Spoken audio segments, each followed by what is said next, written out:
यो प्रकरण छानबिन गर्ने कुरामा हामी कहीँ कतै बाधक हुँदैनौँ। छानबिन गर्ने कोलाई हो, छानबिनको चाहिँ आधार के हो, मापदण्ड के हो, हैन त्यो त गृहमन्त्रीज्यूले भन्नु पर्यो नि। महादेवलाई जल चढाउने ठाउँमा माथिबाट जलहरीमा पूर्व राष्ट्रपति, पूर्व प्रधानमन्त्री र पूर्व संस्कृति मन्त्रीको नाउँ लेखिएको रहेछ। उहाँहरूको नाउँबाट आएको पानी खानुपर्ने रहेछ। यहाँ यो बाध्यता सिर्जना किन गरियो, यो नाउँ किन लेखियो, यो हामीलाई अचम्म लागेको छ। त्यो आफ्नो नाम लेखाउन चाहनेहरूले आफ्नो मात्र नाम लेख्दा गाह्रो हुन्छ भनेर प्रधानमन्त्री राष्ट्रपतिको नाम पनि लेखा हुनसक्छ। पशुपतिनाथमा पनि भ्रष्टाचार गर्नेले कहाँ छोड्यो होला? कस्तो देश होला त्यो? महालेखाले प्रतिवेदनमा उल्लेख गरेको विषय का प्रति अख्तियारको आजसम्म ध्यान आकृष्ट नहुनुको कारण के हो? छानबिन समिति गठन गरेर छानबिन समितिको प्रतिवेदन हामीले पुलिसकोमा बुझाएका छौँ। त्यसलाई पुलिसले सत्य तथ्य तपाईँको चाहिँ अध्ययन गरेर दोषी उप पुलिसले कारबाही चलाउनुपर्छ। मन्त्रीले हातकडी लाउँदैन। भ्रष्टाचारीहरू जेलमा गएको समाचार तपाईँहरूले पनि प्रसारण गर्नुभएको छ नि, होइन? त्यो चाहिँ केही काम नगरेको भन्न मिल्छ?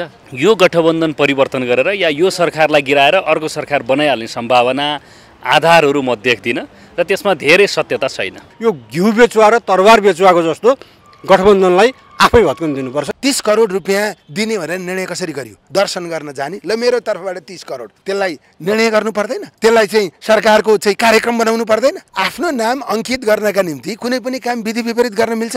प्रक्रिया नअप्नाइ गर्न मिल्छ? नाउँ त लेख्नु भएन नि। महादेवलाई अथवा पशुपतिनाथलाई पानी खुवाउँदा आफ्नो नाउँबाट पानी खुवाउने चलन हाम्रो अन्तिम अवस्थामा सुनको पानी खानुपर्छ भन्छन् नि, अनि त्यो नाउँ लेखेको पानी खुवाउने पशुपतिलाई, त्यो त ठिक भएन होला। ठुलो पार्टीको एकदम शक्तिशाली नेता जोडिएको कारणले उहाँहरूले जबरजस्त गर्नुभयो, हटाइदिनु भयो, हैन? दबाब दिएर हटाउनु भयो।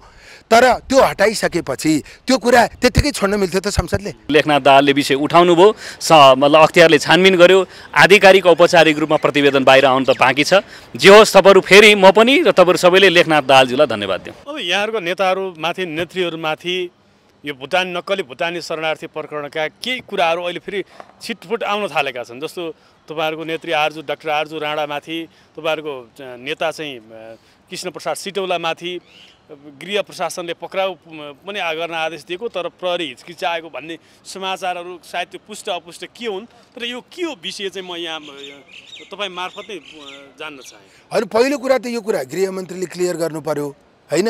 यो बाहिर यसरी आएको छ, उहाँले आदेश दिएको हो कि होइन, त्यो कुरा पहिला गृहमन्त्रीज्यूले प्रश्न गर्नु पर्यो, पहिलो कुरा। दोस्रो कुरा, यो प्रकरण छानबिन गर्ने कुरामा हामी कहीँ कतै बाधक हुँदैनौँ, हामीले सहयोग गर्छौँ।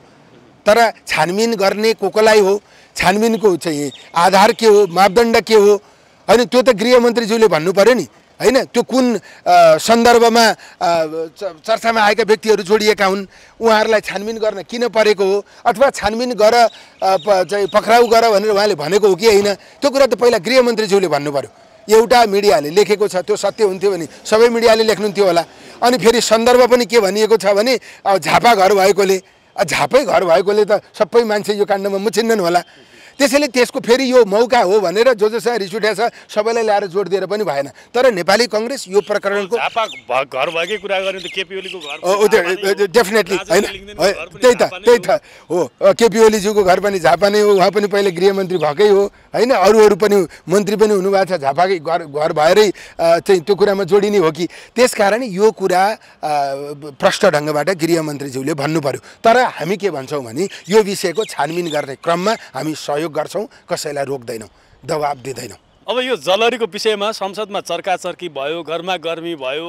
अध्यक्ष ओली, नेकपा एमालेको अध्यक्ष ओली चाहिँ प्रधानमन्त्री हुँदाखेरिमा चाहिँ पशुपतिमा चढाएको जलहरी चाहिँ मात्रात्मक रूपमा त्यहाँ परिमाणको सुन पनि पुगेन र सुनमा चाहिँ धेरै मिसावट पनि भयो भन्ने कुराहरू, तमाम कुराहरू आयो। कसैले त पित्तलको जलहरी समेत चढाउनु भयो केपी ओलीले सुन भनेर भन्ने कुराहरू पनि आयो। यो विषयमा हिजो जोखेर जुन जलहरीको परिमाण जति थियो त्यति तौल निस्क्यो भन्ने चर्चाहरूको बिचमा पनि छ। यो चाहिँ के बुझ्नु भएको छ राइम्स? अहिले खास गरी अब त्यताको अनुसन्धान के हुन्छ त्यो अर्को विषय भयो। म खालि संसदसँग जोडेर के भन्न चाहन्छु भने एउटा माननीय सांसदले यही संसद भवनभित्र जलहरीको विषय उठाउनु भयो, होइन? त्यो उहाँले उठाएको विषयमाथि आपत्ति प्रकट गरेर दबाब दिएर त्यो विषयलाई रेकर्डबाट हटाइयो। आम मान्छेले त्यसलाई कसरी बुझे भने यो संसदले त्यो विषयलाई ढाकछोप गर्न चाहन्छ भनेर बुझे, होइन? अनि अब यो कस्तो हो भने तपाईँको संसदमा त्यो कुरा उठेको छ, त्यसलाई रेकर्डबाट हटाइएको छ, अनि त्यसका बारेमा फेरि थप कसरी छानबिन गर्ने भन्ने बारेमा यो संसद बोल्दैन हैन। त्यो एउटा भ्रष्टाचारको प्रकरण हो। त्यो भ्रष्टाचारको प्रकरण ल ठिक छ, पूर्व प्रधानमन्त्रीसँग जोडेको कुरा मिलेन, त्यो पार्टी ठुलो थियो, धेरै सांसद थिए, त्यो कुरा त्यहाँ राखिरह्यो, रेकर्डमा राखिरह्यो भने हामी संसदै चल्न दिन्न भनेर उहाँहरूले भन्नुभयो। उहाँहरू दबाब दिन सक्ने हैसियतमा हुनुहुन्थ्यो। कुनै स्वतन्त्र सांसद त्यसरी जोडिएको भए त्यो त रेकर्डबाट हट्थेन नि त हैन। ठुलो पार्टीको एकदम शक्तिशाली नेता जोडिएको कारणले उहाँहरूले जबरजस्त गर्नुभयो, हटाइदिनु भयो हैन, दबाब दिएर हटाउनु भयो। तर त्यो हटाइसकेपछि त्यो कुरा त्यत्तिकै छोड्न मिल्थ्यो त संसदले? त्यसको बारेमा यसो गर्ने भनेर संसदले तय गर्नु पर्थेन? खास गरी कहीँ पनि भ्रष्टाचार हुनु हुँदैन। अझ त्यो त धार्मिक स्थल हो, हजारौँ करोडौँ मान्छेको आस्थाको केन्द्र हो।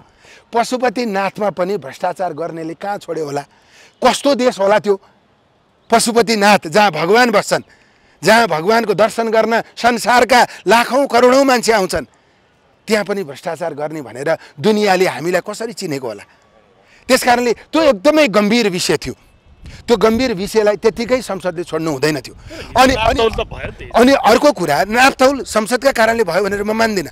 अनि अर्को कुरा, तपाईँको महालेखाले आफ्नो वार्षिक प्रतिवेदनमा प्रष्ट ढङ्गले उल्लेख गरेको छ त्यसको बारेमा।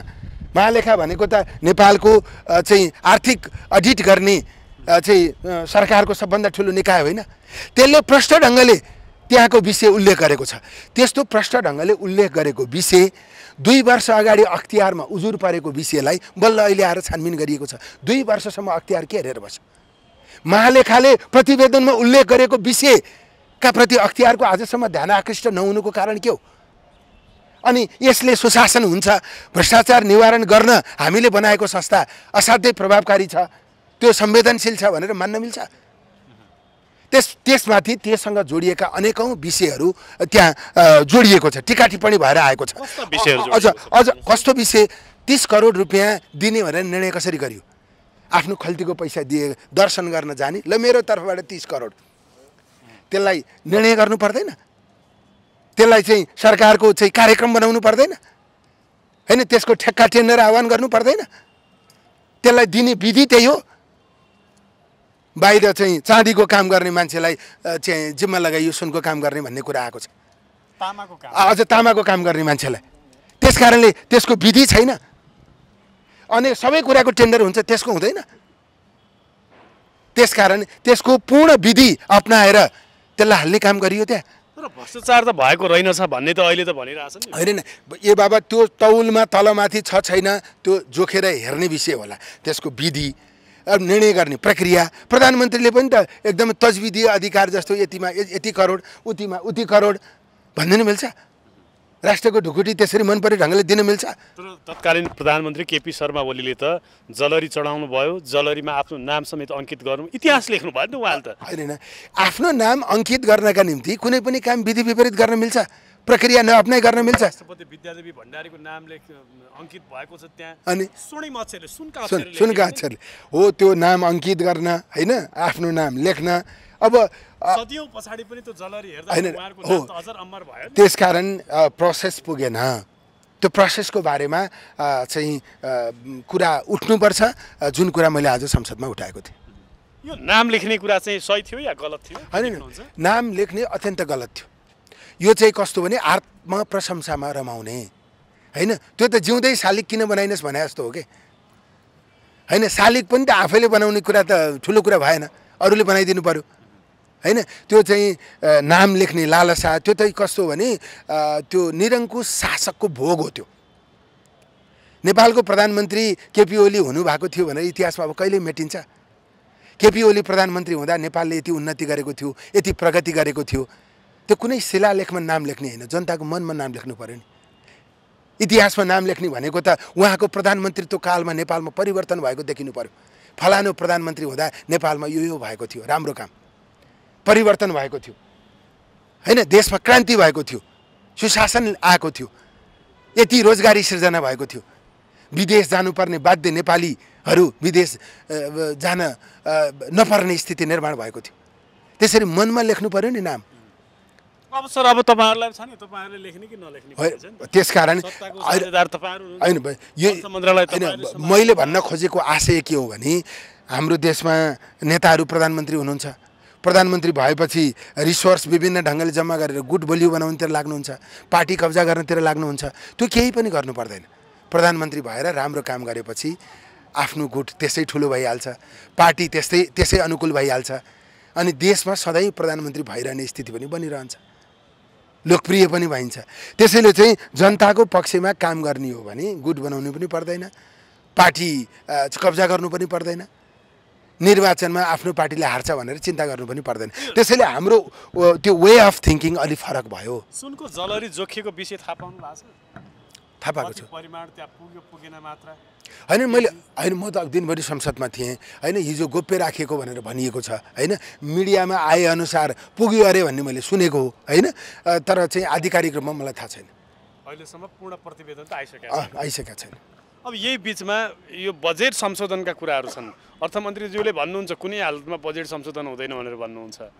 उता प्रधानमन्त्रीले बालुवाटारबाट भन्नुहुन्छ यो बजेट संशोधन हुन्छ, चिन्ता नगर्नुहोस् भन्नुहुन्छ। अब समाजवादी अर्को सत्ताधारी सत्ता समीकरणको दलले अर्को के भनिरहेको छ भने बजेट संशोधन कुनै पनि हालतमा हुनुपर्छ भनिरहेको छ। के हुन्छ आखिर वास्तवमा बताउनु त? यो यस्तो हुन्छ हेर्नुहोस् है, अब अहिले विपक्षी दलको नेता को हुनुहुन्छ? केपी ओलीजी। एकछिन परिकल्पना गर्नुहोस्, उहाँ प्रधानमन्त्री हुनुहुन्थ्यो भने उहाँले के भन्नुहुन्थ्यो? कुनै पनि हालतमा संशोधन हुँदैन, कुनै कमा फुल स्टप केही पनि परिवर्तन हुँदैन, उहाँले त्यो भन्नुहुन्थ्यो। आज उहाँ विपक्षीमा हुनुहुन्छ, उहाँले त्यो परिवर्तन हुनुपर्छ भन्नु भएको छ होइन। हाम्रो चाहिँ कस्तो छ भने सत्तामा हुँदा एउटा कुरा, विपक्षीमा हुँदा अर्को कुरा, यो हाम्रो बानी अभ्यास यस्तो खालको छ। मेरो विचारमा हुनु के पर्छ भने संसारमा कुनै पनि कुरा पूर्ण हुँदैन, असंसदनीय हुँदैन होइन। यो त अर्थ मन्त्रालयले बनाएको, अर्थमन्त्रीज्यूको नेतृत्वमा अर्थ मन्त्रालयले बनाएको, त्यो पूर्ण छ भनेर म मान्दैन। त्यसैले पहिला त के अभ्यास हुनु पर्थ्यो? बजेट आउनुभन्दा अगाडि पहिला कि त संसदको राय लिने व्यवस्था हुनु पर्थ्यो, संसदको राय लिइसकेपछि मात्रै बजेट ल्याउने व्यवस्था हुनु पर्यो। होइन भने बजेट ल्याएपछि संसदको राय लिने हो भने सांसदले दिएको राय समावेश हुने व्यवस्था हुनु पर्यो नि। यो त यो कहाँ यो अभ्यास छ? मलाई लाग्छ बेलायतमा पनि अभ्यास छैन, यो संसदीय व्यवस्थाभित्र नि अभ्यास छ भन्ने मलाई लाग्दैन। अप्राकृतिक कुरा पनि गरेर हुन्छ। त्यसकारण अब हामीले फेरि यो अर्थमन्त्रीको मात्रै दोष होइन, सत्तारूढ पार्टीको मात्रै दोष होइन, विपक्षी दलका नेताहरूलाई बोलाएर सोध्नुहोस् न तपाईँहरूले नियमावलीमा के राखेको होइन? के अरे विनियोजन विधेयक संसदमा पेश भएपछि संशोधन हुन सक्दैन, त्यो त काङ्ग्रेसले माओवादीले सत्ताले मात्रै बनाएको के अरे नियमावली त होइन होला, त्यो किन बनाएको? त्यसकारणले यो चाहिँ कस्तो नि हाम्रो अभ्यास नै गलत छ, यसलाई परिवर्तन गर्नुपर्छ। हामी त धेरै मान्छेले पत्याएर आएको मान्छे हो नि, हामी त यहाँ परीक्षणमा छौँ नि। आफ्नो भूमिकालाई प्रभावकारी ढङ्गले अदा गर्न नसक्ने हो भने हामी त परीक्षामा फेल हुन्छौँ नि। त्यसैले म सत्तारूढ पार्टीको सांसद हुँ, तर ममा त विवेक पनि त छ नि, आम जनताको भावना पनि त मैले बोक्नुपर्छ नि। त्यस हुनाले यस्तो खालको जुन परम्परा छ यसलाई परिवर्तन गर्नुपर्छ। अब संसददेखि सडकसम्म तपाईँहरूले सधैँ जसो प्रतिपक्षलाई घेराबन्दी गर्ने, प्रतिपक्षलाई कठघरामा खडा गर्ने, यो पशुपतिमा चढाइएको सुनको जलहरीको विषयमा तपाईँहरूले भन्नु नभन्नु एमालेलाई भन्नुभयो, तर अहिले आएर हेर्नुहोस् त अख्तियारले चाहिँ मापन गर्दा लगभग तौल त बराबर भेटिएछ त। अनि यो तपाईँहरूले चाहिँ आरोप लगाएको कुरा त मिथ्या भयो, यो के भइरहेछ? यो त मिथ्या आरोप त पटक पटक त नलगाउनु पर्ने। हामी कसैलाई पनि मिथ्या आरोप लाएर राजनीति गर्दैनौँ, हामीलाई झुटको राजनीति गर्नु छैन। पशुपतिमा जलाइराखेको विषयमा अहिले पनि तपाईँहरूलाई के रिपोर्ट आयो? त्यहाँ कति 106 केजी मध्ये 106 केजी मध्ये कति सुन राखेको छ, कति चाँदी राखेको छ, कति अरू राखेको छ, त्यो डिटेल रूपमा आउन बाँकी नै होला। सबै कुरा तामा कति राखेको छ भन्ने कुरा, तर सबभन्दा महत्त्वपूर्ण कुरा चाहिँ के हो भन्नुहुन्छ भने त्योभन्दा महत्त्वपूर्ण कुरा अहिले के कुरा आयो भने महादेवलाई जल चढाउने ठाउँमा माथिबाट जलहरीमा पूर्व राष्ट्रपति, पूर्व प्रधानमन्त्री र पूर्व संस्कृति मन्त्रीको नाउँ लेखिएको रहेछ। उहाँहरूको नाउँबाट आएको पानी खानुपर्ने रहेछ। यहाँ यो बाध्यता सिर्जना किन गरियो, यो नाउँ किन लेखियो, यो हामीलाई अचम्म लागेको छ। महादेवलाई उहाँहरूको नाउँबाट पानी खुवाउने चलन, पशुपतिनाथलाई खुवाउने चलन के हो, यो बारेमा चाहिँ हामी पनि अचम्मित परेका छौँ। यदि यो सत्य हो भने यो नाउँ किन त्यहाँ लेखियो? त्यो नाउँबाट महादेवलाई पानी खुवाउने, पशुपतिलाई पानी खुवाउने, हामी जाँदा पनि त्यसैबाट आएको पानी खानुपर्ने हो कि के हो त्यो चाहिँ मैले बुझ्न सकेको छैन। त्यो बारेमा पछि छलफल गरौँला। अहिले अख्तियारले भर्खर त्यसलाई छानबिनको दायरामा ल्याएको छ। हामीले बारम्बार भनेका थियौँ पशुपतिमा काम गर्ने मान्छेहरू दिउँसै रुँदै कराउँदै हाम्रो यसमा संलग्न थिएमा डुवा डुवा क्वा क्वा कराउन थाले। अब यो जे हो तथ्य जनताका बिचमा ल्याइदिनुहोस् न भनेर सरकारसँग हामीले अनुरोध गरेका हौँ। अरू केही गरेकै हुन अख्तियार भर्खर छानबिन गर्न आएको छ। सत्य तथ्य ल्याओस्। कोही निर्दोष छ भने त्यसमा दोषी प्रमाणित नहोस्, दोषी छ भने छुट्ने व्यवस्था नजाओस्। हाम्रो भनाइ त्यति हो। कसैलाई हामीले घेर हाल्नु पनि छैन, कसैलाई लखेट्नु पनि छैन, कसैलाई समात्नु पनि छैन। अब यो प्रताप सिंह शाहको पालामा चाँदीको जलरी बनाइएको थियो। त्यो चाँदीको जलरी चाहिँ पुरानो भएर खिएर त्यो सफा गर्दा पनि हात काट्ने स्थिति आइसके पछाडि त्यो चाँदीको जलरी भन्दा अब सुनको जलरी राख्नु पर्यो भन्ने त्यो भिजन त केपी ओलीको त राम्रो हो नि। सुनको जलरी देखेँ, सुनको जलरी तपाईँहरूले देखेँ। चढाउनेले आफ्नो नाम लेख्यो त अब त्यो त्यही पानी तपाईँहरू त्यही खानुहोस् न, जलरीमा नाउँ उल्लेख भएको पानी भइहाल्यो। धन्यवाद। अब त्यो बारेमा छलफल नाम लेखेको पनि तपाईँहरूको आपत्ति हो होइन? त्यो पनि हो। नाउँ त लेख्नु भएन नि। महादेवलाई अथवा पशुपतिनाथलाई पानी खुवाउँदा आफ्नो नाउँबाट पानी खुवाउने चलन हाम्रो अन्तिम अवस्थामा सुनको पानी खानुपर्छ भन्छन् नि। अनि त्यो नाउँ लेखेको पानी खुवाउने पशुपतिलाई, त्यो त ठिक भएन होला। त्यो बारेमा अख्तियारले छानबिन गर्दैछ। निजी प्रभाव पार्नुभएका जस्ता आरोप संसदमा पनि उठिरहेछन् र बाहिर पनि उठिरहेछ। यस विषयमा तपाईँ के भन्न चाहनुहुन्छ? यो 101% झुटो कुरा हो। संसदभित्र बोलिसकेको छु, त्यही कुरालाई सुन्नु होला। अहिले घाटामा रहेको वायु सेवा निगमलाई नाफा आयो भन्ने कुरा छ। यसको यथार्थ बारेमा धेरैले शङ्काको आधारमा नाफाको कुरा गरिरहेछ। यसलाई स्पष्ट पार्नु। धेरैचोटि मैले भनिसकेको छु, धमिजा र लाउडा काण्डदेखि यत्रो ठुलो कोभिड काण्ड मात्रै नभएर ठुला ठुला भ्रष्टाचारहरू बेहोरेको यो निगम अहिले चमत्कारी जादुमय र सर्केसमा जस्तो परिवर्तन त हुँदैन। तर हामी आइसके पछाडि 4 अरब ऋण तिरेको हो, बराबर तिरेको हो। अब 1 अरब तिर्नु तयारी गरिएको छ र 1 अरब 65 करोड पैसा हामीसँग मौजात छ र हामी 3टा प्लेन किन्ने तयारीमा छ। हाम्रो पालामा अपरेसनल कस्टमा हामी नाफामा छौँ। यसरी नै सधैँ नाफा आएको भए यो आज राष्ट्रको गौरवको रूपमा यो स्थापित भइसकेको हुन्छ। सबै ऋण तिरेको होइन कि? यो चाहिँ प्रक्रिया अगाडि बढेको छ। यो चाँडै हुन्छ। नेपालको ऐन कानुन अलिक ढिलो खालको छ, घुम्ती छ, तर लागिरहेको छ। सबै ऋण तिरेको होइन कि? तपाईँको कार्यकालमा चाहिँ फाइदामा गएको हो? फाइदामा गएर पनि हामीले 4 अरब बराबर ऋण तिरेर पनि 3टा जहाज किन्ने तयारीमा छौँ हामी। जलरीको जाँच गर्नलाई हिजो पर्यटन मन्त्रालय पनि गएको थियो। यहाँलाई पछिल्लो रिपोर्ट त्यो विषयमा के छ? अहिले जोखिएको छ त्यो चाहिँ उसले भन्छ, अख्तियारले भन्छ। अख्तियार भन्दा अगाडि मलाई मेरो मुखबाट बोल्नु नलगाउनु होला। यसरी नै विवाद हुन्छ क्या? विवाद हुन्छ होइन, सही कुरा बोल्नु पर्यो, विवादित कुरा होइन नि। सही कुरा यो हो, अख्तियारले छिटै सार्वजनिक गर्छ। जलरी जुन राखेको छ त्यसमा पूर्व राष्ट्रपति पूर्व प्रधानमन्त्रीको नाम त्यहाँ कुदिनु कतिको जायज हो, के लाग्छ? जायज नाजायज यो पछि समयले बताउँदै जाला। मैले पनि पत्रिकामा हेरेको छु, अरू कुरा मैले देखेको छैन। त्यस्तै दानपेटिकाको कुरा पनि उठाएको छ। एकजना सांसदले पनि संसदमा उठाउनु भएको छ। त्यहाँ चाहिँ तपाईँले निपक्ष भएर छानबिन गर्नु भएन, उल्टा तपाईँले जसले दानपेटीमा चोरी गर्यो उसलाई नै सघाउनु भयो भन्ने आरोप लागेको छ नि त। म त पुलिस होइन नि, हातकडी लाउँदिनँ, म अख्तियार होइन लगेर थुन्दिनँ।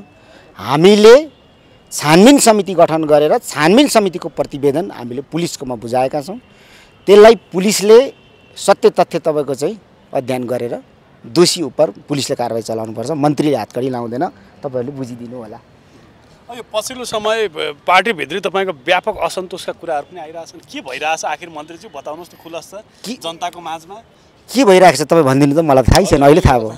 तपाईँले प्रधानमन्त्रीलाई पनि नटेरेको, प्रधानमन्त्री भन्दा पनि माथि उठेर काम गरिराख्नु भयो, प्रधानमन्त्रीलाई पनि हेपेको प्रविधि बढायो भन्ने कुरा टिका टिप्पणी आइरहेछ नि त। होइन होइन, यो पार्टीको नीति निर्देशन बमोजिम जानु भएन भन्ने कुरा। यो हल्लै हल्लाको देश, प्रदूषण बेगर त हामी बाँच्नै नसक्ने समाजमा छौँ। कसैले चलाएको प्रदूषण होला अनि त्यतै सोध्नु। र मैले भनेको छु प्रधानमन्त्रीले दिएको देश बनाउने निर्देशन र मेरो आमाले दिएको जुन अर्थ थियो त्योभन्दा उपरान्त मसँग केही पनि छैन। त्यसमा म लागिराखेको छु, देशलाई नठक्नु भनेर।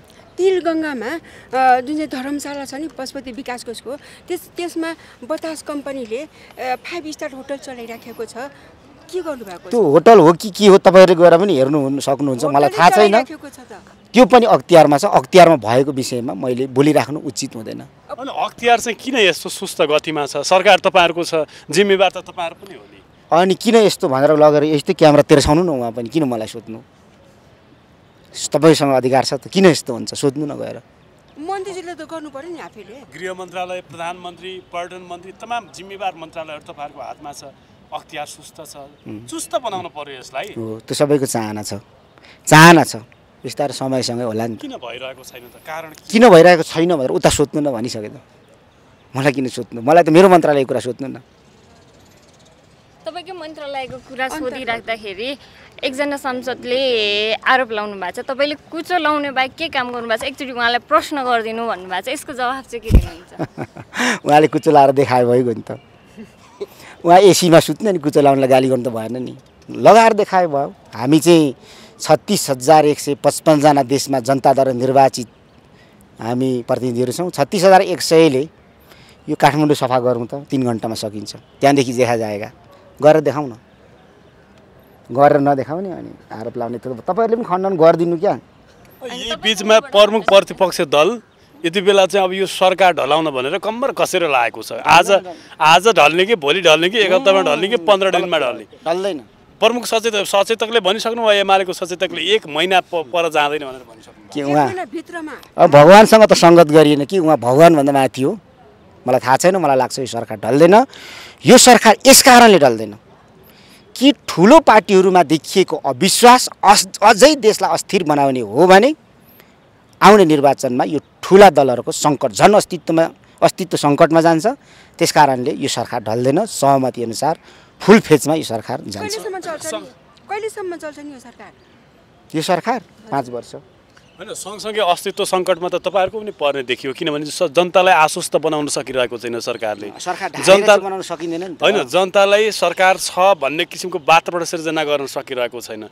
तीव्र निराशा छ, तीव्र असन्तोष छ जनतामा, देखिरहनु भएको छ नि। यहाँ त जनताको भावना बुझ्ने मन्त्री छ। यो अहिले सङ्कट छ, चौतर्फी सङ्कट छ। सङ्कटको सूचकहरू बिस्तारै सुधारमा पनि गइरहेको देखिँदैछ। तर के हो भने यो सरकारलाई बोधै नभएको कुरा होइन नि, समस्या छ र त्यो सँगसँगै समाधान पनि छ भन्ने कुरा सरकारलाई थाहा छ र सरकार लागिराखेको छ। प्रधानमन्त्रीलाई प्रत्यक्ष रूपमा हेर्दा त देखिँदैन उहाँ लाग्नु भएको छ भन्ने। विभिन्न साना साना कार्यक्रमहरूको उद्घाटनमा पुग्नुहुन्छ, कहिले चन्द्र ढकालको पछाडि लागेर भुटोहरू पुग्नुहुन्छ। मान्छेलाई जाँच्ने तपाईँको कसी छ र अकबर सुनलाई जाँच्ने पो कसी हुन्छ त, मान्छेलाई जाँच्ने त कसी हुँदैन। अब हेरौँ न, बाँकी छ नि त। तर मुलुकको अभिभावक, कार्यकारी पद धारण गरेको व्यक्ति, यी तमाम मङ्गीहरू, भ्रष्टाचारहरू, व्यथितिहरू, यी समस्याको निवारणतर्फ किन ध्यान छैन भन्ने प्रश्न त जायज हो नि मन्त्री। 2 घन्टामा परिवर्तन हुने चलचित्र होइन नि त। देश बनाउने कुरा समय लाग्छ। कहिले लाग्छ, कति समय लाग्छ बताउनु? संसारको इतिहास प्रक्रियामा इतिहास हेर्नुहोस्। आएपछि 13 पटक 14 पटक सरकारमा सम्मिलित भएछ, 3 पटक त सरकारको नेतृत्व गरिसके। 3 महिनामा 6 महिनामा ढालेपछि, 9 महिनामा ढालेपछि धन्न पो हामी बाँचेको छौँ। यो सङ्कट हाम्रो अस्तित्व सङ्कटमा हुनुपर्ने स्थायी सरकार परसम्म चलाएर लाने एउटा संस्कृति निर्माण भएको भएदेखि यति दुःख हुन्थेन होला नि त।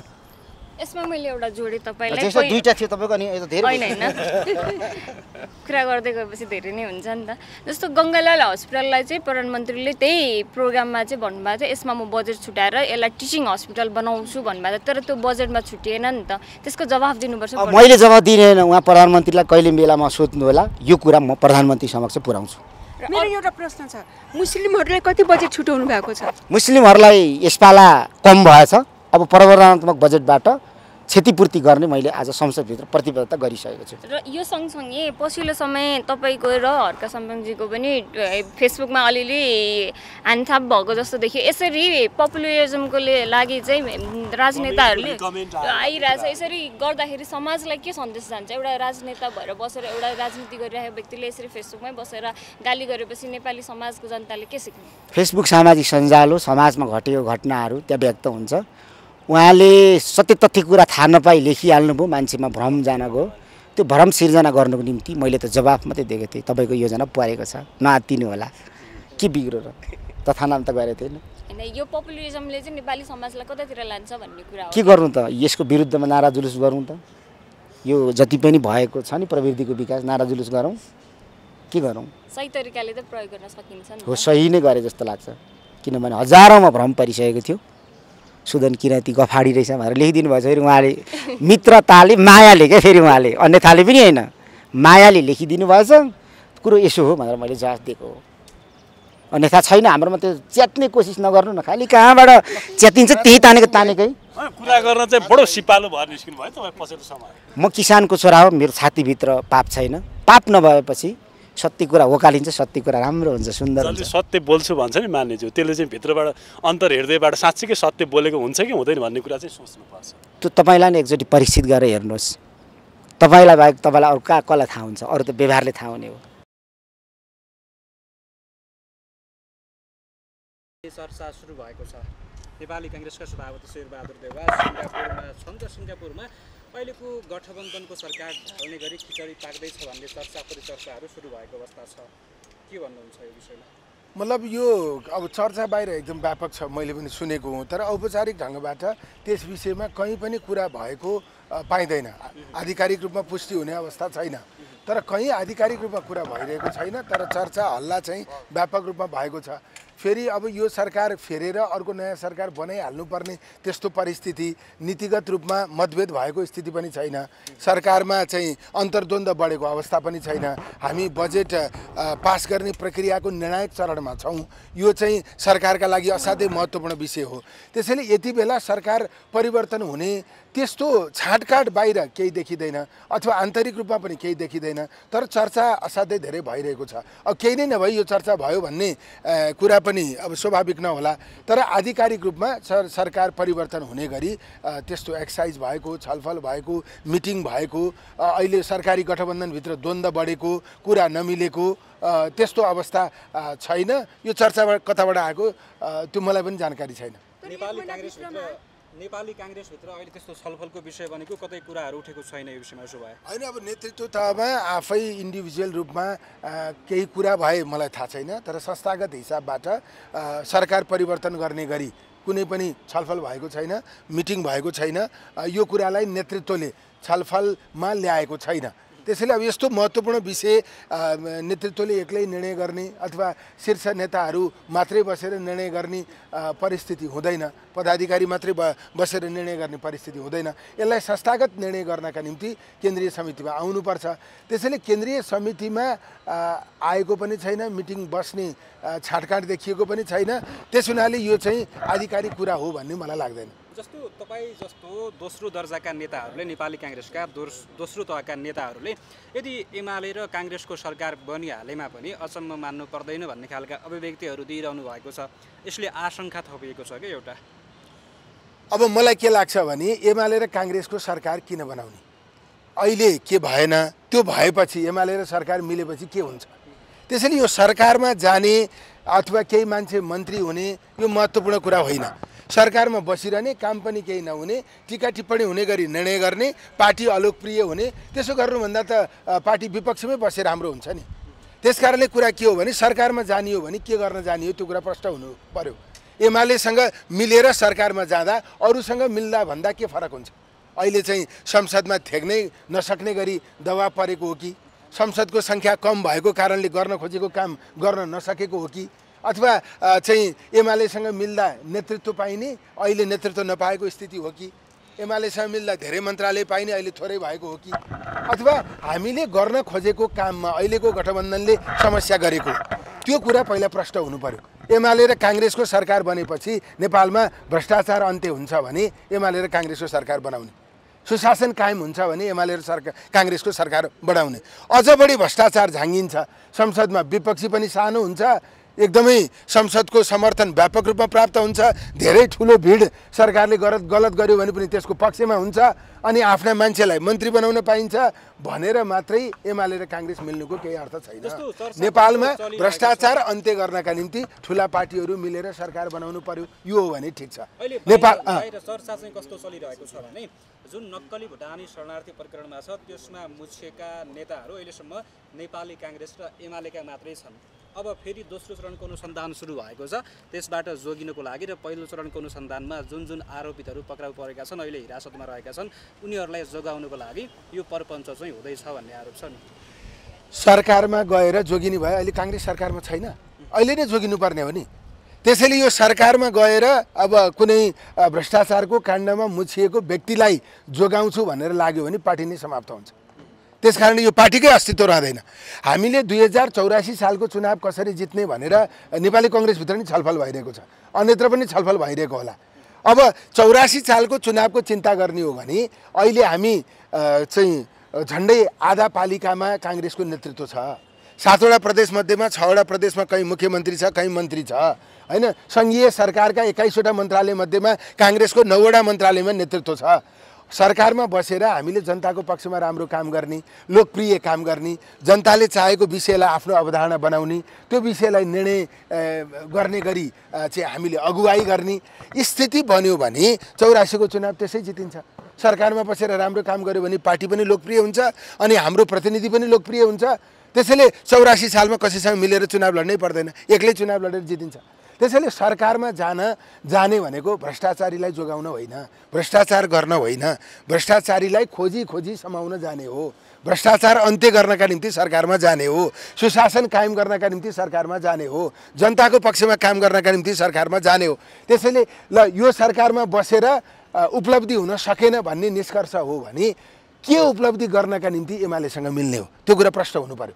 पहिला 24-25वटा बुँदा तय गर्नु पर्यो, भ्रष्टाचार अन्त्य गर्ने, सुशासन कायम गर्ने, नेपालका गौरवका 12-13वटा योजनाहरू तय गर्ने, त्यो योजनाहरू कार्यान्वयन गर्ने एउटा स्पष्ट दृष्टिकोण निर्माण गर्ने होइन। जुन खालको व्यतिथि छ त्यसलाई अन्त्य गर्ने साझा प्रतिबद्धता चाहिँ व्यक्त गर्ने अथवा प्रतिबद्धता निर्माण गर्ने, विदेशमा जान बाध्य भएका नेपालीलाई यहीँ रोजगारीको अवसर सिर्जना गर्ने, नेपालमा भएका बेरोजगार युवाहरूलाई रोजगारी दिने स्थिति चाहिँ निर्माण गर्ने, यो परनिर्भरतामुखी अर्थतन्त्रलाई बदलेर आत्मनिर्भरमुखी अर्थतन्त्र निर्माण गर्ने, आम नेपालीलाई चाहिँ आशा सञ्चार गर्ने उद्देश्य हो भने काङ्ग्रेस र एमाले मिल्दा हुन्छ।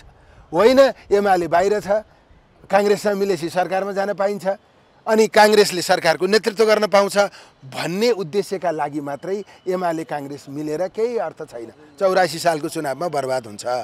त्यसकारणले चाहिँ पहिला एमाले र काङ्ग्रेस किन मिल्ने हो त्यो कुरा तय हुनु पर्यो होइन। अब तपाईँले भन्नुभएको जस्तो कामका लागि एमाले काङ्ग्रेस मिल्ने हो भने त काङ्ग्रेस पार्टी समाप्त भएर जान्छ। त्यस हुनाले चाहिँ यो हल्ला किन चलेको हो होइन, यो कसले गफ गरिरहेको छ त्यसले चाहिँ पहिला संस्थागत ढङ्गबाट त्यो कुरा आउनु पर्यो। संस्थागत ढङ्गबाट निर्णय गर्ने सन्दर्भमा चाहिँ सरकारमा जानुभन्दा पहिला किन जाने हो त्यो कुरा प्रश्न हुनु पर्यो। प्रमुख प्रतिपक्षको सचेतकले आज हामीलाई के भन्नुभयो भने 1 महिनाभित्रमा यो सरकार ढल्छ, काङ्ग्रेसले नेतृत्व गर्छ, एमाले र काङ्ग्रेसको सरकार बन्छ भनेर भन्नुभएको छ होइन। निशर्त एमालेसँग मिल्न सकिँदैन, निशर्त होइन, बिना साझा एजेन्डा, बिना प्रष्ट दृष्टिकोण एमालेसँग मिल्न सक्ने स्थिति हुँदैन। किन जाने हो त्यो पहिला प्रश्न हुनु पर्यो होइन।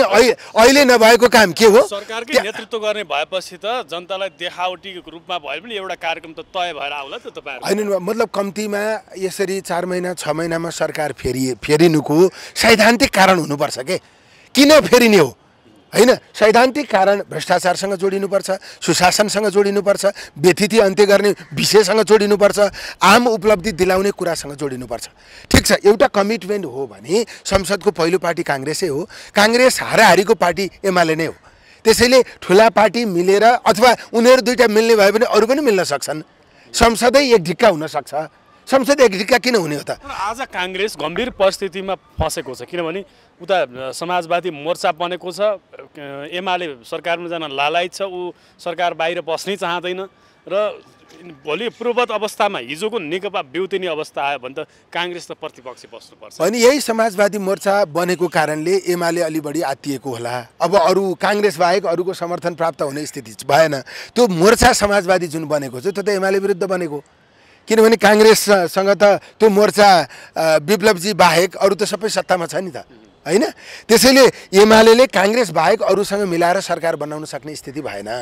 त्यसैले अब काङ्ग्रेसलाई नेतृत्व दिएर सरकार बनाउन सकिन्छ कि भन्ने एमालेको रणनीति हुनसक्छ। अब सरकारमा जाने मात्रै एक उद्देश्य हो भने त्यो रणनीति अस्वाभाविक भन्न मिलेन। तर हाम्रो कुरा चाहिँ के हो भने अब पुरानो नेकपा बेउतिने अवस्था आयो भने पनि त काङ्ग्रेस प्रतिपक्ष बस्नुपर्छ होइन। त्यो सबभन्दा राम्रो कुरा हो। नेकपा बेउत्याएर उहाँहरूले सरकार चलाउनुहोस्, हामी प्रतिपक्षमा बस्न चाहन्छौँ होइन। त्यस कारणले त्यो हामीहरूको कुरा के हो भने गठबन्धनै गर्दा पनि यो गठबन्धनका बारेमा हाम्रा भित्र एकदमै धेरै कुराहरू उठेको थियो। कहिले अब त्यो गठबन्धन गर्ने साथीहरूलाई प्रश्न उठ्छ होला, आउँछ होला, कहिले तपाईँहरू काङ्ग्रेससँग मिल्नुहुन्छ, कहिले एमालेसँग मिल्नुहुन्छ, कहिले कम्युनिस्ट एकता भन्नुहुन्छ, कहिले लोकतान्त्रिक कम्युनिस्ट एकता भन्नुहुन्छ। अब उहाँहरूलाई पनि त प्रश्नको जवाफ दिन गाह्रो हुन्छ होला नि, त्यो उहाँहरूको विषय हो हामीलाई त्यस्तोमा सरोकार भएन। कम्युनिस्टहरू सबै मिलेर सरकार बनाउनु भयो भने हामी खुसी हुन्छौँ, हामी एकदमै प्रतिपक्षमा बस्न तयार हुन्छौँ। तर सरकार बनाउने हाम्रो प्रधान विषय होइन। सरकारमा त कङ्ग्रेस यो 5 वर्षमा थुप्रै पटक जान्छ, किनभने कङ्ग्रेस लार्जेस्ट पार्टी हो नि। त्यस कारणले फेरि विगतको अभ्यासले के देखाएको छ भने अरूसँग मिल्न भन्दा काङ्ग्रेससँगै मिल्न कम्युनिस्टका साथीहरू पनि खुसी हुनुहुन्छ। त्यसैले हाम्रो अहिलेको कुरा के हो भने सरकारमा किन जाने हो, के गर्ने हो, सरकारमा गएर काङ्ग्रेसको भविष्य समाप्त गर्ने हो। त्यसैले काङ्ग्रेसको भविष्य जोगाउनका निम्ति सरकारमा जाने, तर जनताको पक्षमा काम गर्ने, जनताको पक्षमा काम गरेर काङ्ग्रेस पार्टीलाई लोकप्रिय बनाउने। जो सरकारमा जानुभएको साथी आफू सरकारमा जानुको औचित्य त तपाईँले न्यूनतम साझा कार्यक्रमहरू ल्याउन सक्नु होला सरकारको त्यति बेला। त्यो जनतालाई लोक रिझाइको कार्यक्रमहरू त ल्याउन सक्नु होला, तर व्यावहारिक रूपमा के गर्न सक्नुहुन्छ भन्ने कुरा प्रमुख कुरा हो। होइन, लोक रिझाइ मात्रै होइन, हामी जस्ता मान्छेहरू छौँ नि, साझा कार्यक्रम बनाएर कार्यान्वयन नगर्ने, त्यो लोक रिझाइका निम्ति देखावटी मात्रै गरेको भनेर हामीले सुख दिनेवाला छैनौँ। एउटा कमिटमेन्ट प्रष्ट ढङ्गबाट हुनु पर्यो, बुदाहरू त्यसमा स्पष्ट रूपमा लेखिनु पर्यो। काङ्ग्रेस र अर्को कुनै पार्टी मिलेर सरकारमा जाने त होइन नि, एजेन्डा मिलेर सरकारमा जाने हो, यो काम गर्ने भन्ने कामको उद्देश्य तय गरेर सरकारमा जाने हो।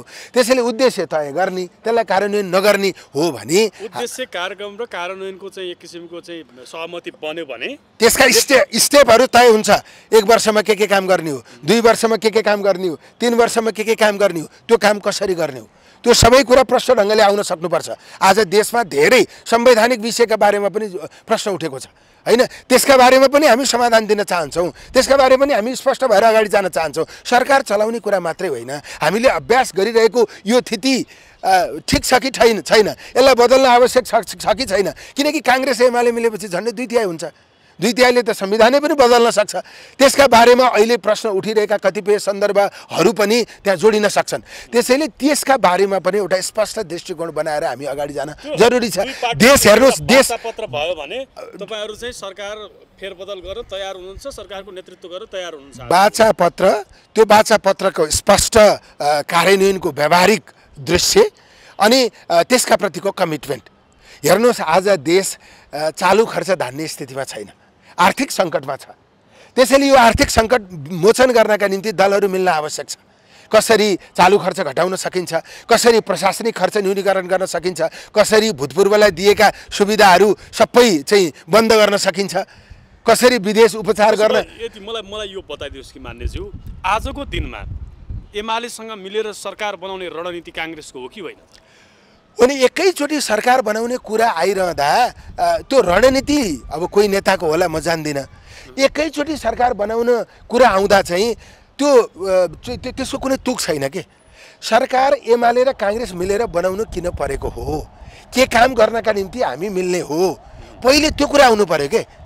एमालेको तर्फबाट एमालेको तर्फबाट नै आउनु पर्यो, काङ्ग्रेसको तर्फबाट नै आउने हो। यदि मिल्न खोजेको हो भने ओलीजी काङ्ग्रेससँग मिल्न खोज्नु भएको हो नि, किन मिल्न खोज्नु भएको? सत्तारूढ पार्टीको नेता हुन मात्रै उहाँलाई नेता बनाउन मिल्न केही जरुरी छैन। मेरै पार्टीको सभापतिलाई प्रधानमन्त्री बनाउन पनि मिल्न जरुरी छैन।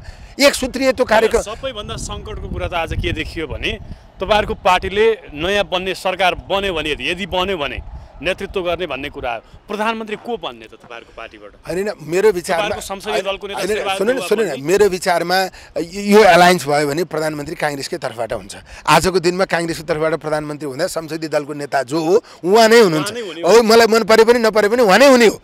तर कुरा के हो भने प्रधानमन्त्री उहाँ नभएर मैले भोट हालेको मान्छे भयो भने पनि म त्यसमा सहमत हुन्न के। किन सहमत हुन्न भने किन हुने हो, पहिला त्यो कुरा प्रश्न हुनु पर्यो, पहिला एजेन्डा प्रश्न हुनु पर्यो। एजेन्डा प्रश्न नबनाइकन त्यहाँ जाँदा त पहिले भएको प्रधानमन्त्री जस्तै हो नि। अब हुने प्रधानमन्त्रीले नयाँ कुरा गर्छ, एमालेको समर्थन प्राप्त। आज पुष्पकमल दाहाल प्रचण्ड प्रधानमन्त्री हुँदा र शेरबहादुर देउवा प्रधानमन्त्री हुँदामा यतिकै स्थितिमा तात्विक फरक चाहिँ के हो? फरक हुने हो भने हाम्रो पार्टीको सभापति प्रधानमन्त्री हुनु पर्यो, एमालेसँग मिल्नु पर्यो। फरक हुने होइन भने परिवर्तन गर्न केही जरुरी छैन।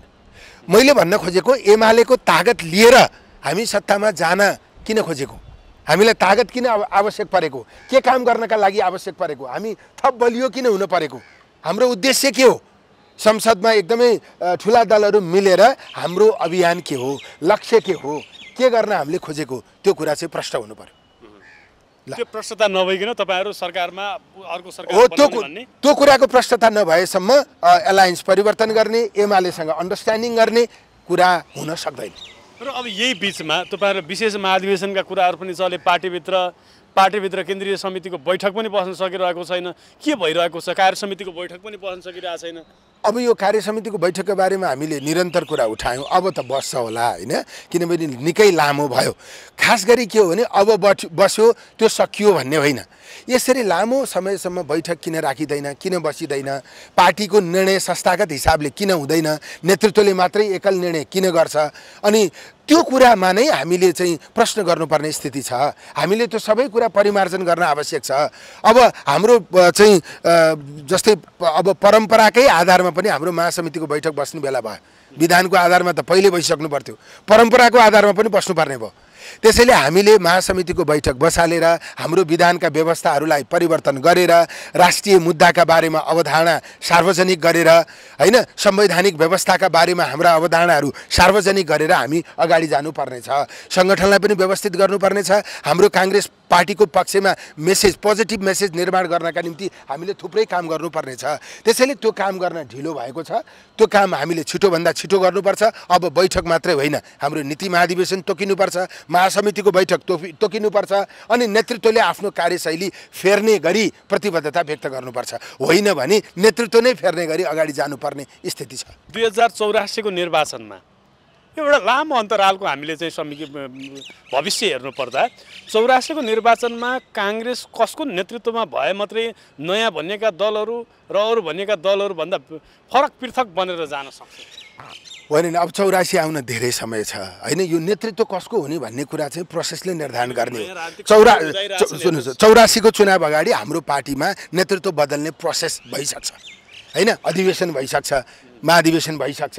त्यसैले त्यो महाधिवेशनले चाहिँ 84 को चुनावमा कसलाई नेता बनाउँदा पार्टीले चुनाव जित्छ, नयाँ मेसेज दिन सक्छ, नेतृत्वले अरूसँग प्रतिस्पर्धा गर्ने काबिलता, दक्षता देखाउन सक्छ। त्यो आम साथीहरूले त्यो मूल्याङ्कन गर्ने विषय हो। त्यो हाम्रो 84 को चुनावभन्दा अगाडि हाम्रो महाधिवेशन हुन्छ। महाधिवेशनले 84 को चुनाव हाँक्ने काङ्ग्रेसको नेता निर्वाचित गर्छ।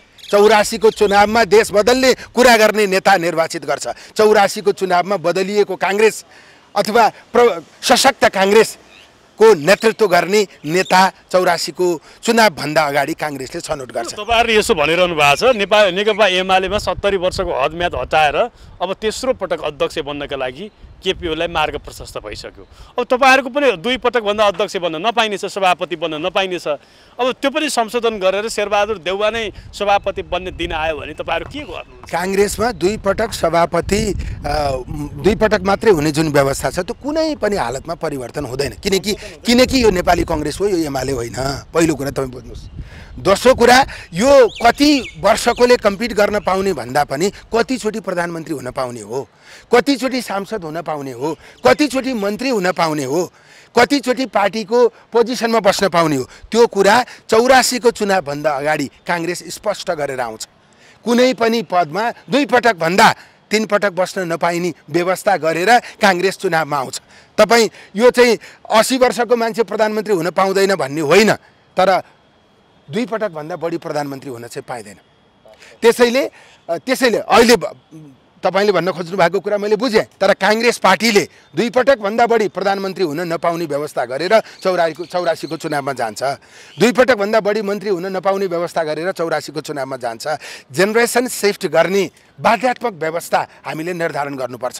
जेनेरेसन शिफ्ट गर्ने बाध्यात्मक व्यवस्था काङ्ग्रेसले गर्नेछ। नेपालमा त्यो व्यवस्था गर्ने पार्टी काङ्ग्रेस पहिलो हुन्छ र ती सबै व्यवस्था स्पष्ट बनाएर काङ्ग्रेस अगाडि बढ्छ। ज्योतिषीले 7 पटक शेरबहादुर देउवालाई प्रधानमन्त्री बन्ने भनेर घोषणा होइन, मैले राजनीतिमा त्यो ढङ्गबाट भविष्य त्यस्तो छ होइन, राजनीतिमा त्यो ढङ्गबाट ज्योतिषको विश्वास म गर्दिनँ। ज्योतिष शास्त्रबाट राजनीति चलाएर हुँदैन होइन, राजनीति शास्त्रबाटै चलाउनुपर्छ। त्यस कारणले चाहिँ लोकप्रिय हुने भनेको जनताको पक्षमा काम। तपाईँहरूले भनेको 2 पटक त मिल्यो, अझ 2 पटक उहाँ थपिएर यसका बारेमा म केही पनि टिप्पणी गर्न चाहन्न। ज्योतिषीले भनेको कुरा त मिलिराखेको छ। मैले भने नि म केही टिप्पणी गर्न चाहन्न। हस्, समय दिनुभयो, यहाँलाई धेरै धेरै धन्यवाद। नमस्कार, यहाँलाई स्वागत। नमस्कार। अब यो नक्कली भुटानी शरणार्थी प्रकरणदेखि जलहरी प्रकरणसम्म आइपुग्दा यो अनेकन कुराहरूले चाहिँ प्रतिपक्ष पनि आजित भयो, सत्ता पक्षको मूल घटक पार्टी नेपाली कङ्ग्रेस पनि आजित भयो। अब यी दुईटा पार्टीहरू मिलेर नयाँ सरकार बनाउने भन्ने खेलमा लागेका छन् भन्ने सुनिन्छ। अब यसबाट नेकपा माओवादी केन्द्र र यो समाजवादी मोर्चा विशेष गरी कतिको आत्तिएको छ, तपाईँहरू कतिको विचलित हुनुभएको छ? अब पहिलो त प्रतिपक्षले त चाहे यो सरकार त ढाल्नै प्रयत्न गर्छ, त्यो उसको धर्मै भयो। तर पनि म के भन्न चाहन्छु भने सरकार बनाउने गिराउने हल्ला गरेर यसले न प्रतिपक्षलाई फाइदा छ न मुलुक र जनताका लागि नै हित छ। म पहिलो कुरा त्यो भन्न चाहन्छु। दोस्रो कुरा चाहिँ तत्काल अहिले यो गठबन्धन परिवर्तन गरेर या यो सरकारलाई गिराएर अर्को सरकार बनाइहाल्ने सम्भावना आधारहरू म देख्दिनँ र त्यसमा धेरै सत्यता छैन। यो नक्कली भुटानी शरणार्थी प्रकरणमा दोस्रो चरणको छानबिन हुँदैछ, जसमा चाहिँ अब नेपाली कङ्ग्रेसको नेत्री डाक्टर आरजु राणादेखि कृष्णप्रसाद सिटौलासम्म तानिने सम्भावना छ र गृहमन्त्रीले त उहाँलाई पक्राउनै गर्न आदेश दिइसक्नुभयो भन्ने सम्मका समाचारहरू के आए छिटफुट, यो के कति सत्यता छ यसमा बताउनुहोस् त? मैले नि तपाईँले जस्तो समाचार पढेको हो, यो भ्रमात्मक हो अथवा सत्य हो? मैले नि तपाईँले जस्तो समाचार पढेको हो। अब आधार प्रमाण नपुगिकन, हाजिर गर्न नबोलाइकन, पक्राउ पूर्जी जारी नभइकन बाँकी गरिने टिप्पणीले मान्छेहरूको व्यक्तिगत जीवनप्रति चाहिँ आरोप र मानहानि जस्तो हुन्छ। त्यसैले म त्यसका बारेमा व्यक्ति किटेर त्योभन्दा थप टिप्पणी गर्न चाहदिनँ। अब यो सत्ताको नेतृत्व गरिरहेको माओवादी दल यति बेला प्रधानमन्त्रीदेखि गृहमन्त्रीदेखि विभिन्न महत्त्वपूर्ण मन्त्रालय सम्हालिरहेको छ, तर जनतालाई आश्वस्त बनाउन सकिरहेको छैन कि देशमा सरकार छ, सरकार चाहिँ जनताप्रति जिम्मेवार छ, राष्ट्रप्रति जिम्मेवार छ, जनताको जनजीविकासँग जिम्मेवार छ भन्ने कुरा चाहिँ आश्वस्त बनाउन सकिरहेको छैन। जसको ज्वलन्त उदाहरण महँगी बढिरहेको छ, भ्रष्टाचार यावत रूपमा भइरहेको छ भन्ने कुराहरू आउँछ, चाहे त्यो ब्युरोक्रेसीमा होस्, चाहे त्यो राजनीतिक संयन्त्रमा होस्। यो के भइरहेको छ आखिर यो देशमा बताउनुहोस् त? सरकारको नेतृत्व तपाईँहरू गर्दै हुनुहुन्छ। भ्रष्टाचारीहरू जेलमा गएको समाचार तपाईँहरूले पनि प्रसारण गर्नुभएको छ नि, होइन? त्यो चाहिँ केही काम नगरेको भन्न मिल्छ? पूर्व उपप्रधानमन्त्री, पूर्व गृहमन्त्री, बहालवाला सचिव, अरू धेरै अधिकारीहरू यी सबैलाई मतलब कानुनसम्मत ढङ्गबाट जेल हालेको छ नि। त्यो भनेको सुशासनको क्षेत्रमा देखिने गरिकन, अनुभूत गर्ने गरिकन होइन। मेरो तपाईँहरूलाई पनि के अनुरोध छ भने नकारात्मक नभएको, अभावको, दुःखको मात्रै कुरा किन गर्ने? सुखको, सहानुभूतिको, सकारात्मकताको कुरा पनि गरौँ न। तपाईँहरूका मिडियाहरूले पनि त्यो कुरा पनि सम्प्रेषण प्रसारण गर्नुहोस्। दुःख त छँदैछ, हामी उसै गरिब राष्ट्रमा छौँ, त्यसमाथि हाम्रो राजनीतिक प्रणालीका हिसाबले हामी अस्थिरतामा छौँ। त्यसैले यसलाई स्थिरतातिर लैजाने, सरकारलाई बलियो बनाउने, सकारात्मक खबरदारी गर्ने, सकारात्मक ढङ्गले चिन्तन मनन गर्नेतिर सोच्नुपर्छ। मेरो तपाईँहरू र तपाईँहरू मार्फत यही अपिल छ। दुःख छ, दुःखको कारण छ, तर दुःख निदान गर्ने उपाय पनि छ, तर त्यो उपाय किन सुझाइरहेको छैन? खालि भएन, सकिएन, गरेन, रोइलो मात्रै किन गर्ने? रोइलो खाना लाउन त पुगेकै छ नि हामीलाई, छैन? रोइलो मात्रै किन गर्ने? मैले भन्न खोजेको कुरा दुःख छ, अभाव छ, चाहिँ मतलब पीडा छ, त्यो कुरा त छँदैछ। त्यसो भएर त हामी अब मतलब कमजोर राष्ट्रमा छौँ, अब अविकसित मुलुकमा छौँ, यसलाई विकसित दिशातिर चाहिँ अपग्रेड गर्नुपर्छ भनिराखेकै छौँ नि। त्यसैले मेरो तपाईँहरू सबै सञ्चारकर्मी साथीहरूलाई पनि के अपिल छ भने कहिलेकाहीँ सकारात्मक कुराहरूलाई पनि हाइलाइट गरौँ न, भइराखेका गरिराखेका कामहरूका बारेमा। त्यति मात्रै अपिल हो। जस्तो यो जलहरी प्रकरणमा विशेष गरी तपाईँहरूकै सांसदले संसदको रोस्टममा उभिएर यो जलहरी त सुनकै होइन पित्तलको भन्ने गर्नुहुन्थ्यो, अन्तत हिजो जाँच गर्दा सुनकै भन्ने पनि केही तथ्यहरू आएका छन् र परिमाण पनि जति चाहिँ जलहरी चढाइएको थियो त्यति नै आयो भन्ने कुराहरू छ। आखिर यो हल्लै मात्रै रहेछ है मान्यज्यू? शब्दलाई मात्रै नसमातौँ। मान्यज्यूले रोस्टमबाट के भन्नुभएको हो भने पशुपतिमा घोटाला छ भनेर उहाँले विषय उजागर गर्नुभएको हो। महालेखाको प्रतिवेदनमा त्यहाँ बेरुजु देखिएको छ, अख्तियारमा यो कुरा उजुर भएको थियो। यदि केही पनि होइन रहेछ भने नि मान्यज्यूले कुरा त उठाउनु भयो नि, उता महालेखामा चाहिँ बेरुजु रहेछ, अख्तियारमा चाहिँ उजुर परेको रहेछ। उति बेलै सांसदले कुरा नउठाउँदै अख्तियारले थपकन यति अनुसन्धान गरेर केही पनि होइन भनेर बसेको भए यत्रो विवाद पनि हुँदैन थियो, बरालिनु पर्दैन थियो। त्यसैले केही न केही भएर विषय उठ्यो, टुङ्गेछ केही रहेनछ र टुङ्गेछ भने नि त सांसदज्यूलाई धन्यवादै दिनु न। अख्तियार एकाएक हिजो कसरी तात्यो त यतिका समय पछाडि? संसदले गम्भीर महत्त्वको विषय प्राप्त गर्यो, यस्तो यो चाहिँ एउटा रेकर्डको विषय भयो, सबैतिर ध्यान आकर्षण भयो र अख्तियार बाध्य भएर छानबिन गर्न गयो। बाध्यतामा कडी नआएको भए अख्तियारले छानबिन गर्थ्यो? किन नगरेको त? पहिले गरेर चिज उजुर आएको थियो, यो उजुरका उप चाहिँ यस्तो कुरा आयो भनेर प्रतिवेदन सार्वजनिक गरिदिएको भए विषय बहसमै आउँदैन थियो नि त। त्यसैले संसद भनेको जनताको चाहिँ इस्युहरूलाई उठान गर्ने एउटा सार्वभौम अधिकार अख्तियारलाई किन जिम्मेवार बनाउनु? हामी सांसदहरूले या हाम्रो दलका तर्फबाट मान्य लेखनाथ दाहालले विषय उठाउनु भयो, मतलब अख्तियारले छानबिन गर्यो, आधिकारिक औपचारिक रूपमा प्रतिवेदन बाहिर आउनु त बाँकी छ। जे होस् तपाईँहरू फेरि म पनि र तपाईँहरू सबैले लेखनाथ दाहालज्यूलाई धन्यवाद दिउँ। अख्तियार चाहिँ किन चाहिँ जागरुक हुन सकिरहेको छैन? सरकारले अख्तियारलाई किन जागरुक बनाउन सकिरहेको छैन? कहाँ छ कमी कमजोरी? आखिर अख्तियारको प्रमुखमा छ अथवा के छ? कति मुद्दाहरू छन् आज तामिलीमा थन्किएका? तपाईँहरूले के बुझ्नुपर्छ भने अख्तियार चाहिँ सरकार मातहतको निकाय होइन, त्यो संवैधानिक आयोग हो, ऊ स्वायत्त छ। उसलाई खालि संसदले एउटा कानुन बनाएर दिएको छ, त्यो कानुनका अधीनस्थमा रहेर उसले काम गर्नुपर्छ। त्यसैले अख्तियार किन सक्रिय भएन भनेर सरकारलाई सोध्ने होइन, अख्तियार किन गतिशील भएन भनेर अख्तियारलाई नै सोध्नुपर्छ तपाईँहरूले। म फेरि भन्न चाहन्छु, अख्तियार संवैधानिक स्वायत्त अधिकार सम्पन्न चाहिँ आयोग हो, त्यसो भएको हुनाले उसलाई दिएको कानुनको अधीनस्थमा रहेर सक्रिय हुनुपर्छ। अख्तियारको प्रमुखले चाहिँ सक्रिय बनाउन सक्नु भएन भने त्यो ती व्यवस्था पनि छैन, त्यहाँ फेरि नेतृत्व फेर्ने व्यवस्था पनि छ। बहालवाला संवैधानिक आयोगको एकजना प्रमुखका बारेमा म व्यक्तिगत रूपमा केही पनि टिप्पणी गर्न चाहदिनँ। जनताहरूका जे विषयहरू उठेका छन् यसका प्रति उसको ध्यान आकर्षण होस्। मान्यज्यू नमस्कार, यहाँलाई स्वागत छ। धन्यवाद। तपाईँहरूको अध्यक्ष पूर्व प्रधानमन्त्री केपी शर्मा ओलीले अहिले प्रमुख प्रतिपक्षी दलको नेताले एउटा कार्यक्रममा भन्नुभएको थियो, उहाँले म मरिसके पछाडि मेरो शालिग बनाउनु पर्दैन, मेरो नाउँमा स्मृति पार्क प्रतिष्ठान बनाउनु पर्दैन, केही गर्नु पर्दैन, म जति गर्छु म जीवनभर मेरो जीवन छँदै म योगदान गर्छु राष्ट्रको लागि भनेर भन्नुभएको थियो। तर अब सुनको जलरीमा भने स्वर्णिम अक्षरमा उहाँले नाम लेख्नु भएछ, यो चाहिँ अलिकता कसरी हेर्ने बताउनुहोस् त? त्यो उहाँले लेख्या होला र? त्यो त पशुपति विकास कोषलाई सोध्नुहोस् न। पशुपति विकास कोष त आफैमा एउटा स्वतन्त्र संस्था हो, संस्कृति मन्त्रालय मार्फत पर्छ होइन। त्यसैले प्रधानमन्त्रीले अरू कसले चाहिँ हाम्रो नाम लेख भनेर प्रधानमन्त्रीले भन्नुभयो जस्तो मलाई लाग्दैन। पशुपति विकास कोषले आफ्नै इनिसिएसनमा अब उहाँको मात्र किन अरू 13 जनाको पनि नाम छ, 13 जना जति कसको नाम छ भन्ने सुनेको छु। त्यो आफ्नो नाम लेखाउन चाहनेहरूले आफ्नो मात्र नाम लेख्दा गाह्रो हुन्छ भनेर प्रधानमन्त्री राष्ट्रपतिको नाम पनि लेखा हुनसक्छ।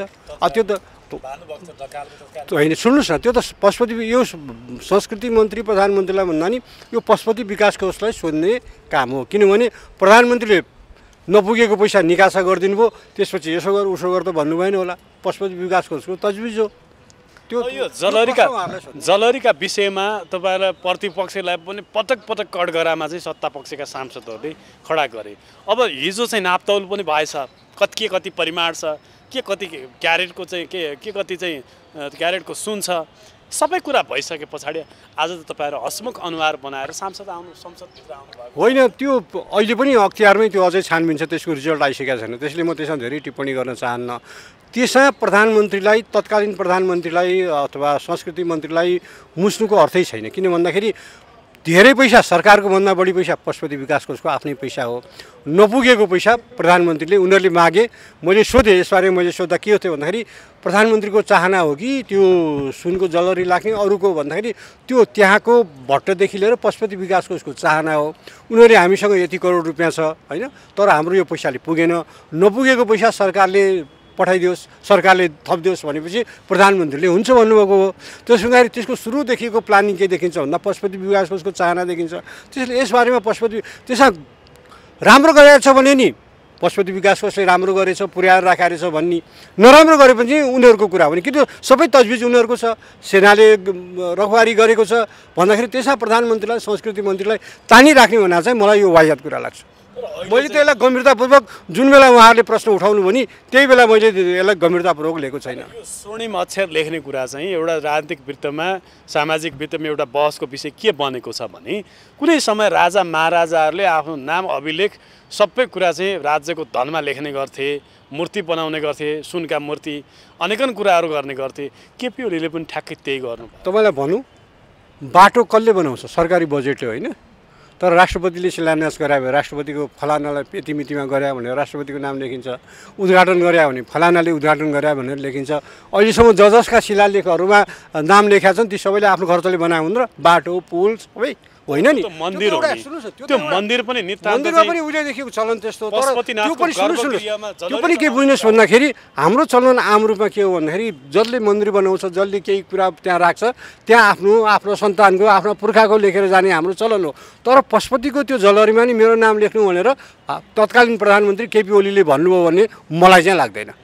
अब यही बिचमा सत्ता समीकरण परिवर्तन गर्न चाहन्छ काङ्ग्रेस पनि, र तपाईँहरू चाहिँ सत्ता चाहिँ यो भत्काएर फुटाएर र यो चाहिँ सरकार ढलाएर तपाईँहरू चाहिँ काङ्ग्रेसको नेतृत्वमा सरकारमा सहभागी हुन चाहनुहुन्छ भन्ने कुरा चाहिँ कतिको अब यो त्यस्तो गठबन्धन भत्काउने, जुटाउने, नयाँ बनाउने आदि कुरामा त्यस्तो हाम्रो पार्टी लागिरह भन्ने मलाई लाग्दा पनि लाग्दैन। मेरो त व्यक्तिगत चाहना त्यता पनि छैन। 8-9 महिना अझ हामी चाहिँ मजाले प्रमुख प्रतिपक्षको रूपमा हामीले जनताका विषयहरूलाई संसदमा उठाएर आफूलाई प्रभावकारी रूपले जनताको बिचमा स्थापित गर्नुपर्छ। यो सत्ताको खेल परिवर्तन गर्ने कुरामा जनताको पनि त्यति चासो र रुचि भयो जस्तो लाग्दैन। 8-9 महिना यो सरकारलाई थप चल्न दियो भने यो आफ्नै अन्तर्विरोधले गर्दा गुलमुल ढल्छ। त्यस्तो बेलामा स्वत एमालेको एउटा काँधमा चाहिँ जिम्मेवारी आउने अवस्था पनि हुनसक्छ अथवा नहुनसक्छ। त्यस्तो बेलामा जिम्मेवारी आएछ भने त्यसलाई सकार्ने, अब आएन छ भने प्रमुख प्रतिपक्षको रोल मजाले निर्वाह गरेर जाने मेरो त सोच त्यही हो। सचेतकले आज भन्नुभयो 1 महिना, अबको 1 महिना टिक्दैन यो सरकार भनेर। होइन, छाँटकाट हेर्दा त 1 महिना किन पर्सिनै पनि नटिक्ने सम्भावना त छ नि। अब बजेट हेरफेर हुँदैन, गठबन्धनका सांसदहरू बजेटमा परिवर्तन भयो भने भोट हाल्दैनौँ भन्दैछन्। त्यसो भने त 13 गते पनि जान सक्ने खतरा सम्भावना त छ। तर त्यो कति सिरियस कुरा हो मैले त्यसलाई त्यति गम्भीरतापूर्वक ल्याएको छैन। अब समाजवादी मोर्चा बनिसके पछाडि 84 भित्र नै आफू चाहिँ सरकारमा यत्तिकै स्थितिमा त हामी त सरकारमा नजाने भयो, हामी त सधैँ 84 सालसम्म प्रतिपक्षमा बस्नुपर्ने भयो भनेपछि तपाईँहरूलाई पनि अत्यास लागेको? किन अत्यास लाग्ने? जनताले दिएको जिम्मेवारी पुरा गर्ने हो। जनताले हामीले पहिलो दल बनाएन, दोस्रो दल बनाए। पहिलो दल बनेको काङ्ग्रेसले आफूले सरकार चलाउनु पर्ने हो, त्यो आँट गरेन होइन। हामी एउटा चाहिँ वैचारिक रूपले नमिल्ने गठबन्धन बनाएर बसिरहेछ। हामी दोस्रो दल हौँ, दोस्रो दलले स्वाभाविक रूपमा दाबी गर्ने पहिलो आधार बन्दैन। होइन, जिम्मेवारी आयो भने जुनसुकै बेला पनि सरकार बनाउनु पर्ने, चलाउनु पर्ने जिम्मेवारी आयो भने हामी त्यसको लागि तयार छौँ। दोस्रो दल तपाईँहरू हो, दोस्रो दलको नेता केपी ओली हो, संसदको दोस्रो शक्तिशाली दल तपाईँहरू नै, तपाईँहरूकै दल हो। तर यसका बावजुद पनि राजनीतिक दाउपेचमा, राजनीतिक शक्ति हासिल गर्ने कुरामा, कूटनीतिक शक्ति हासिल गर्ने कुरामा त प्रचण्डलाई त कसैले कुरा यो सत्तालाई मात्र सबै थोक ठान्ने हो भने तपाईँले भनेको दृष्टिकोण ठिक हो, तर सत्ताले सबै थोक दिँदैन। संसारमा धेरै राजनीतिक दलहरू सरकारमा भएको बेला चुनावमा हाल्छन्। त्यसैले राजनीतिक दलहरूले जनताको सेवा कसरी गर्न सकिन्छ, जनताको पक्षमा कसरी भूमिका खेल्न सकिन्छ, जनताको हितमा कसरी काम गर्न सकिन्छ भन्ने कुरालाई प्रमुख कर्तव्य, प्रमुख दायित्व र अधिकार ठान्नुपर्छ। सरकारमा जाने भन्ने कुरो जनताले दिने कुरा हो। जनताले बहुमत दिएनन्, जनताले पहिलो पार्टी पनि बनाएनन्, त्यसकारण नेकपा एमाले सरकारमा जान मर्यादा गर्नुपर्छ भन्ने मलाई लाग्दैन। प्रतिपक्षको रोल निर्वाह गरौँ। यो अहिलेको विचार, सिद्धान्त, मान्यता, मूल्यमा पनि एकअर्कासँग नगर्ने यो घिउ बेचुवा र तरबार बेचुवाको जस्तो गठबन्धनलाई आफै भत्कन दिनुपर्छ। धन्यवाद। आजको दिनमा